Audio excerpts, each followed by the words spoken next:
UV की photo देखकर गायत्री ने तोड़ी अपनी चुप्पी और यहीं पर बताया 18 साल पहले घर छोड़ने का असली कारण। जी हाँ दोस्तों, सीरियल कभी नीम नीम कभी शहद शहद के अपकमिंग ट्रैक में आने वाला है बहुत बड़ा धमाका। कहानी में वह सच्चाई सामने आएगी जिसे सुनकर हर कोई हैरान रह जाएगा। ट्रैक की शुरुआत होगी तब जब गायत्री कथा से मिलने आएगी। दोनों के बीच बातचीत चल ही रही होगी कि अचानक कथा के हाथ में गायत्री का लॉकेट आ जाएगा।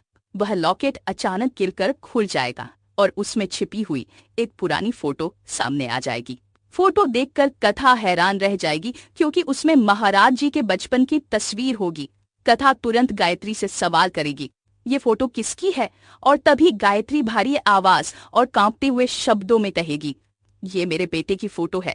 मेरा बेटा जिसे मैंने सालों से नहीं देखा, अब तो वो बहुत बड़ा हो गया होगा। दोस्तों, इस पल में गायत्री बहुत इमोशनल हो जाएगी। उसके चेहरे से आंसू बहते हुए दिखाई देंगे और वह अपने बेटे की पसंद नापसंद याद करते हुए कहेगी, उसे मेरे हाथ की गुड़ की लापसी बहुत पसंद थी। इसी बात पर कथा को और ज्यादा शक होगा क्योंकि महाराज जी को भी गुड़ की लापसी बेहद पसंद है। कथा का शक अब पक्का यकीन में बदल जाएगा कि कहीं महाराज जी गायत्री के ही बेटे तो नहीं। यहाँ पर कहानी का ट्रैक बेहद इमोशनल मोड लेगा। इसके बाद कथा गायत्री से पूछेगी, आपने आखिर क्यों अपने बेटे को 18 साल पहले छोड़ दिया? ऐसा कौन सा कारण था कि आप अपने ही बेटे से दूर हो गईं? और दोस्तों, यहीं पर गायत्री पहली बार अपने दिल का दर्द बयां करेगी।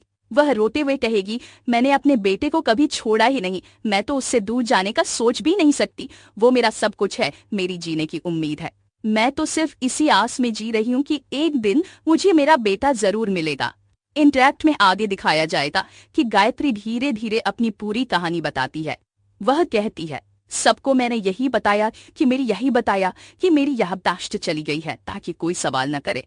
लेकिन सच्चाई ये है कि मुझे सब कुछ याद है, हर एक दिन याद है जब मैं अपने बेटे से दूर रही। मुझे नहीं पता मेरा बेटा मेरे बिना कैसे जी रहा होगा। दोस्तों, यहीं से शुरू होता है सबसे बड़ा खुलासा। गायत्री कहेगी, मैंने अपने भैया की मर्जी के खिलाफ जाकर लव मैरिज की थी। मेरे भैया ने हमारी शादी को कभी मंजूर ही नहीं किया। उन्होंने हमें कभी स्वीकार ही नहीं किया।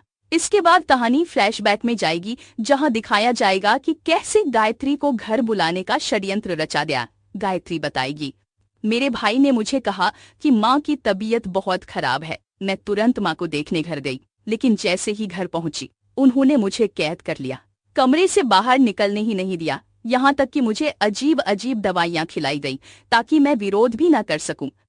दोस्तों, यह सच सुनकर कथा भी दंग रह जाएगी। लेकिन कहानी में असली ट्विस्ट तब आएगा जब गायत्री यह बड़ा खुलासा करेगी कि मेरे भाई को इस सब में पूरा साथ दिया मेरी देवरानी अंबिका ने। उसने भी मुझे कैद करने में मदद की।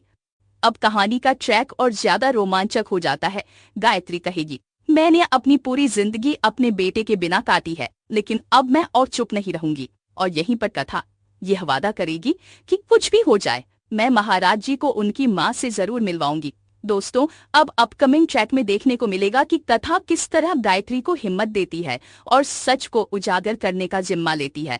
अब सवाल यह है, जब महाराज जी को यह सच्चाई पता चलेगी तो उनकी जिंदगी पर इसका क्या असर होगा? क्या वो अपनी माँ को अपनाएंगे या फिर पुराने जख्म उन्हें दूर कर देंगे? कहानी अब ले रही है मेगा इंटरेस्टिंग मोड, तो जुड़े रहिए हमारे साथ और देखते रहिए। कभी नीम नीम कभी शहद शहद अपकमिंग ट्विस्ट और भी बहुत कुछ लेकर आ रहा है।